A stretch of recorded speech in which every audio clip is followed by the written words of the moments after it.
अब हम थोड़ा सा बात करेंगे जो हम खाते हैं उसके स्किन पे जो असरात होते हैं उसके हवाले से, या बालों पे जो असरात होते हैं।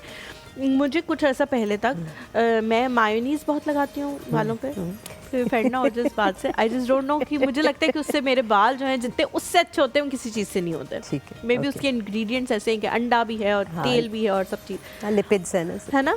और सेकेंडली जो चीज़ है वो ये कि मैं फ़िश ऑयल के जो कैप्सूल्स होते हैं मुझे लगता है कि वो खा के मुझे गर्मी लगने लगती है और वो अजीब से डकार से अजीब से गंदे से आने लग जाते हैं। वो मुझे खाना पसंद नहीं है, लेकिन मैं बालों पे लगाती हूँ। क्या इस तरह की चीज़ें अप्लाई करने से ज़्यादा बेहतर है कि आप उन्हें कंज्यूम करें ताकि उनके इफेक्ट्स आपकी स्किन पे भी आए, आपके बालों पे भी आए? कौन कौन सी चीज़ें हमें खानी चाहिए for our hair and skin? अभी विंटर्स को अगर ले लें स्पेसिफिकली, एक तो ये कि मैं थोड़ा सा, बल्कि क्योंकि एक चांस है थोड़ा सा अगर कुछ एजुकेट करने का आपके व्यूअर्स को, तो विटामिन डी के बारे में मैं बात करूँगी ज़रूर। बहुत ज़्यादा इसके बारे में मिथ्स भी हैं, बहुत ज़्यादा डिफरेंट बातें हैं। कुछ लोग कहते हैं अच्छा जी सनस्क्रीन नहीं लगाना चाहिए, विटामिन डी एब्जॉर्ब नहीं होता। कितना विटामिन डी आपको सनलाइट से चाहिए, कितनी देर आपको बैठना चाहिए, कब बैठना चाहिए, इसके बारे में कुछ भी डिफिनेटिव, कई दफ़ा डॉक्टर्स जब व्हेन आई वाज स्टडीइंग तो तब मुझे भी नहीं इतना पता था। इस पे रिसर्च भी बहुत ज़्यादा हुई है। And sometimes people come up with some myth कि अच्छा नहीं ऐसे करना चाहिए ऐसे, तो I try to correct them. अभी जो प्रोटोकॉल्स हैं जो आई थिंक जो बड़े सिंपल हैं, जो हर कोई फॉलो कर सकता है, वो ये है कि डेली की, क्योंकि सर्दियाँ हैं सबका दिल करता है धूप में बैठने को, लेकिन आपकी जो रेज़ हैं वो आपको डैमेज भी कर रही होती हैं।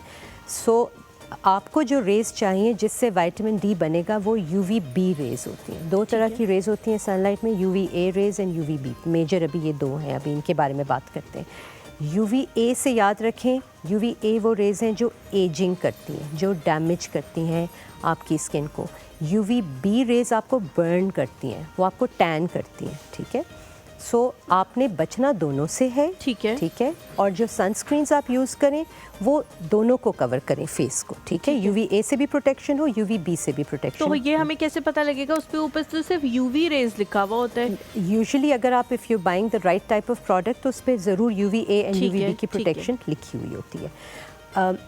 सनलाइट फिर कैसे ली जाए?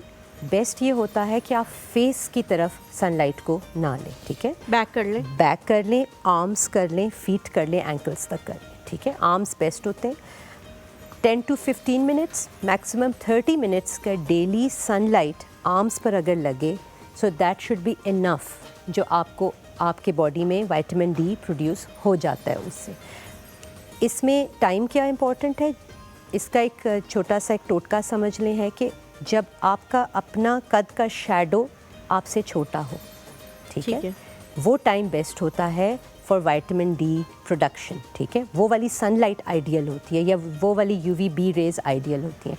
तो इसका मतलब है अगर आप खड़ी हैं और तकरीबन 11-12 बजे का टाइम है तो सूरज इतना ऊंचा होता है कि आपका अपना साया आपके अपने कद से छोटा हो जाता है।